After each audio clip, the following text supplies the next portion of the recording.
Hello everyone, welcome to bloggingmypassion.com.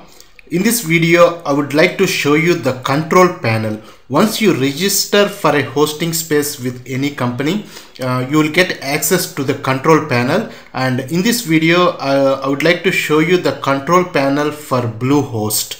Bluehost is a hosting company where you can buy a hosting space in order to start your blog or site, and I have been using Bluehost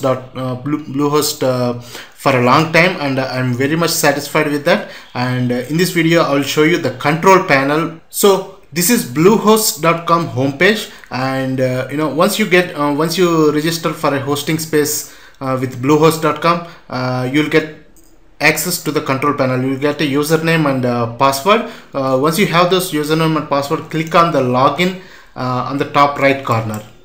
It will go to the login page where you have to enter the domain or username, your control panel domain name or the username here. So enter the domain name here. I am entering my domain name here.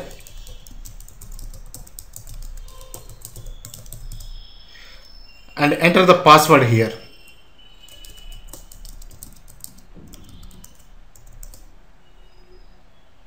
Click on submit. Okay, so now you are logged in. So close this one, and if you see, here is the C panel here. C panel means control panel. Click on this one. Okay, so now you are logged into control panel. So here I will explain you the different things. On the left hand side you will see some of the things, on the right hand side you will see some of the things. On the left hand side, this is an advertisement, and you have a search bar here. So using this search bar, you can find anything on this control panel. For example, I want to find something like email. So see here, it is showing only email accounts, so which is matching with the search words that we have entered. So like that, using the search box, you can find any of the options that have on this control panel page. The second one is frequently accessed areas. So here this area shows the frequently accessed areas that I have accessed earlier. That means file manager is the one that I frequently use, email accounts is the one that I frequently use to view my emails, and php myadmin is the one that I frequently use to check the different databases,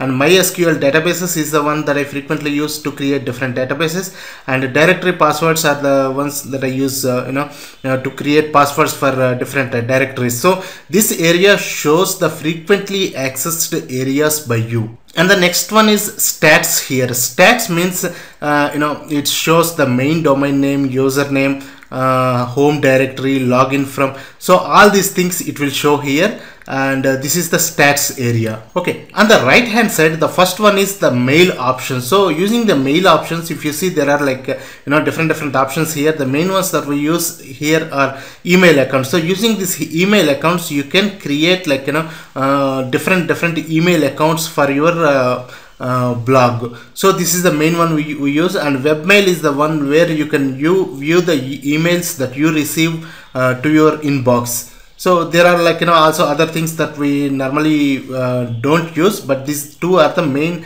important ones. The next one is website builders. So website builders means using these options you can build websites automatically. For example, WordPress simple scripts. So these can be used to build WordPress blogs automatically, which I will be going to show you in the next video. So normally the option that I use here is the simple scripts. Mojo Marketplace is a third-party company where it offers different themes and templates, and also logos, and also plugins and extensions. But to use these options, you need to pay some money to Mojo Marketplace. So this is a third-party company. Next one is the file management. File management is the one that we normally use in this one. So in the file management, we have different options here. The main one that we use is the file manager. So using the file manager, you can log into your server and see what are the different files that are there. So this is the major one that we use here. The next one is the domain management. So using the domain management, you have domain manager here. So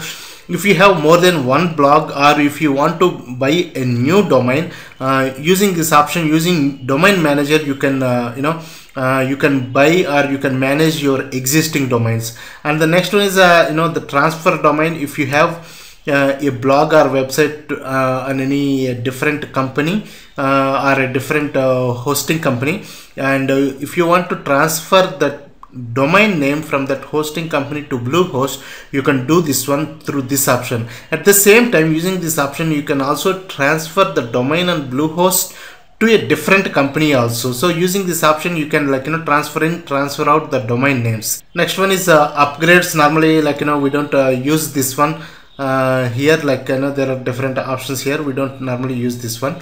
And professional services also, these are all the third-party services, the PPC campaigns, site doctor, and all these are different the third-party companies actually. So we don't normally use this one.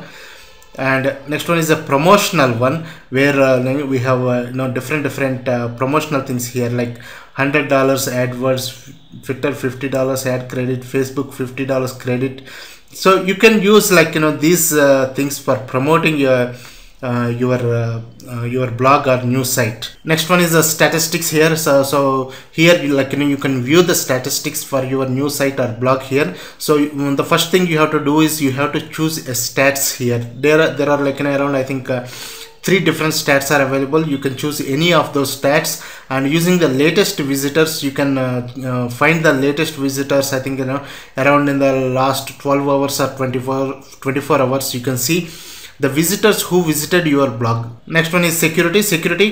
Under security, the major one that we use normally is the directory password. So directory password is normally used in order to avoid access to public to a particular directory. This one normally I use it when I am developing a new blog and I don't want the public to view it immediately. Whenever I want to release it only when the blog is finished, then I will protect it with a directory password, so that until the blog is finished and until I remove the password, the outside public cannot view this view that particular website. So this is the directory password can be used for that purposes, and other things I have never actually used them. Next one is the database tools. Under database tools, you have MySQL databases where you can create new databases, or you can delete existing databases using this option. And you have PHP MyAdmin also. This is the one we normally use to go to different databases and verify the information there. So these two are the main ones that we use under database tools. So the remaining things are softwares and services, preferences, advanced, and partners. We don't normally use them, but if you have time, you can go through these options and check what they are. So this is all about control panel. Thank you very much for viewing this video. Please subscribe to my YouTube channel, Blogging My Passion. You can find my channel on YouTube at youtube.com/user/bloggingmypassion. Thank you very much.